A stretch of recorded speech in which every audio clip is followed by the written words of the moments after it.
की एकता और अखंडता के प्रति भारत के लौह पुरुष सरदार वल्लभ भाई पटेल की जयंती पर कोटि कोटि नमन।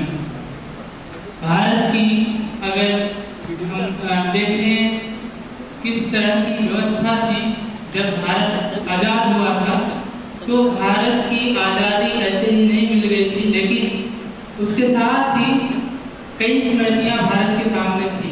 भारत अनेक रियासतों में, रजवाड़ों में बटा हुआ था, उसको एकीकृत करने का काम सरदार वल्लभ भाई पटेल जी ने किया। भारत की विविधता को देखते हुए आज की दुनिया भी दंग रह जाती है। चाहे पूर्व से पश्चिम की तरफ चले, चाहे उत्तर से दक्षिण की तरफ चले, हर तरफ सांस्कृतिक रूप से देखें या भाषा देखें या फिर पहनावा देखें, हर तरफ इतना अलगाव है कि पूरा भारत कई भागों में बटा हुआ था और उसको एक सूत्र में पिरोने वाले सरदार वल्लभ भाई पटेल जी थे। इसीलिए इन्हें भारत का बिस्मार्क कहा जाता है। सरदार पटेल जी का जन्म 31 अक्टूबर 1875 को गुजरात के खेड़ा जिले के नाडियाड में उनके जन्मस्थान में हुआ था। पिताजी झावेर भाई पटेल पेशे से किसान थे। प्रारंभिक शिक्षा अपने गांव में ही कमरसर में हुई। 1893 में 18 वर्ष की उम्र में उनकी शादी झावेर से हुई। 1897 में 22 वर्ष की उम्र में इन्होंने वकालत की पढ़ाई की और इन्होंने 22 वर्ष की उम्र में इन्होंने मैट्रिक की परीक्षा पास की और उसके बाद वकालत की पढ़ाई करने के बाद वहीं पर वकालत करना शुरू कर दिया। 1902 में बोस्टन में वकालत करने लगे, जिसके कारण उन्हें अच्छी खासी शोहरत मिली। वहाँ फौजदारी के मुकदमे में काफी कामयाब हुए। सन 1910 में बैरिस्टर की पढ़ाई इंग्लैंड में करने के लिए गए और वहाँ पर इन्होंने टॉप किया और 1913 में जब वहाँ से वापस आए तो भारत की स्वतंत्रता संग्राम में इन्होंने गांधी जी के आह्वान पर भाग लिया और शुरुआत में वो गांधी जी से इतना प्रभावित नहीं थे। जब गांधी जी वापस आए थे तो इन्होंने कहा भी था कि इस तरह पैखाने साफ करके और ब्रह्मचर्य का उपवास करके भारत की दशा नहीं बदल जाएगी।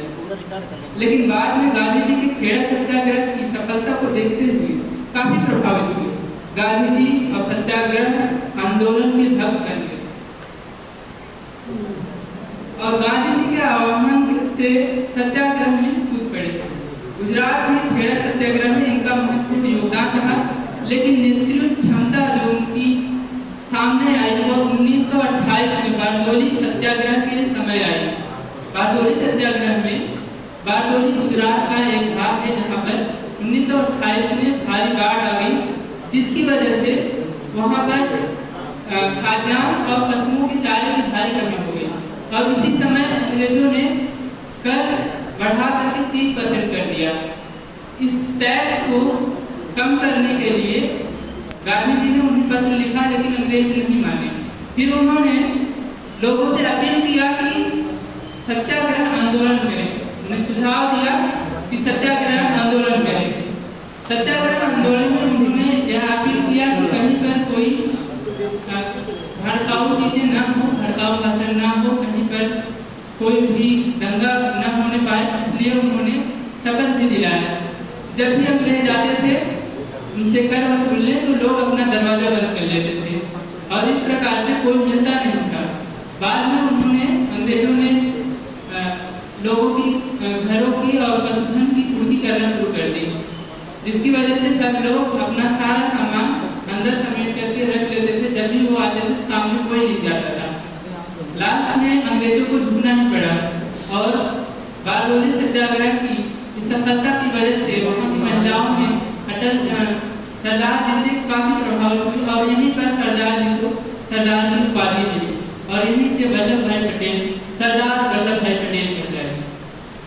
बात करें अगर स्वतंत्रता की, जब स्वतंत्रता संग्राम हुआ, स्वतंत्रता मिलने वाली थी 1946 में, तो फिर 15 अगस्त 1947 को भारत आजाद तो हो गया, लेकिन इसके सामने अनेक चुनौतियां थी। भारत के दुनिया के नक्शे पर एक नए देश पाकिस्तान का जन्म हुआ। पाकिस्तान और भारत में बंटवारा होना था।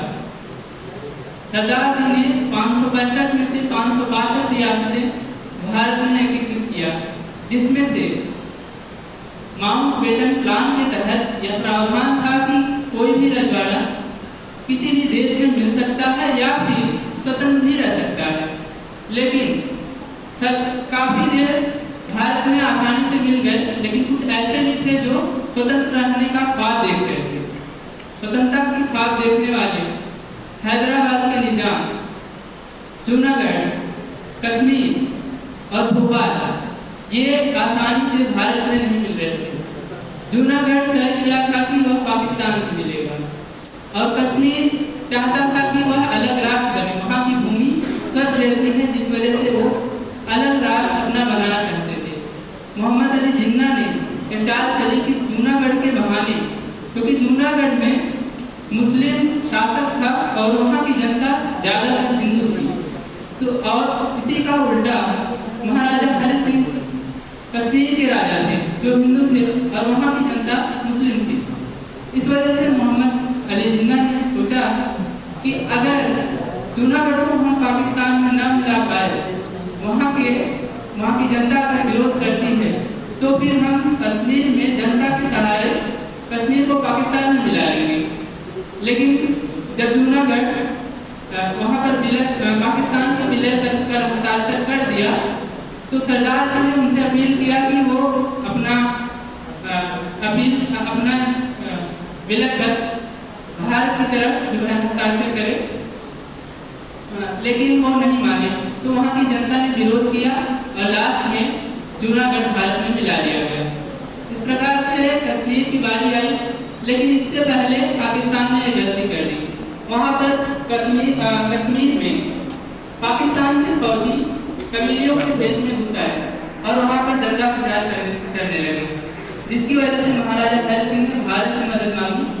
भारत ने उन्हें विलय पत्र पर बिना हस्ताक्षर किए मदद करने से मना कर दिया। इस प्रकार महाराजा हरि सिंह ने भारत के विलय पर हस्ताक्षर कर दिया और कश्मीर भारत का हिस्सा बन गया। बात आती है हैदराबाद की। हैदराबाद के निजाम पहले से ही काफी मजबूत थे। वो कहते थे कि हम भारत में नहीं बल्कि अपना स्वतंत्र राज्य बनाएंगे, जिस वजह से सरदार जी को यह भारत के पूरे शरीर में एक पेट के कैंसर की जैसा दिखता था।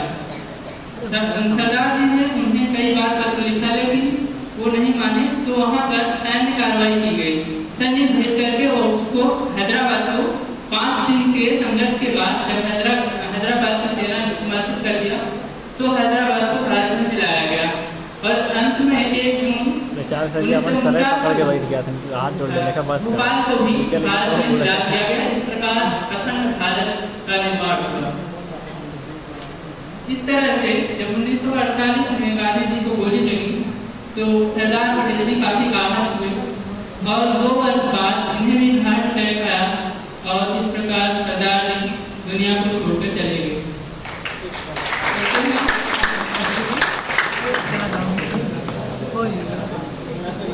उनकी स्मृति में 182 मीटर की मूर्ति, जो विश्व की सबसे ऊंची मूर्ति है, गुजरात में बनाई गई है। और जाते जाते बस इतना ही कहेंगे, ऊपर वाले के आशीर्वाद से, अपनों के प्यार से, कर जाइए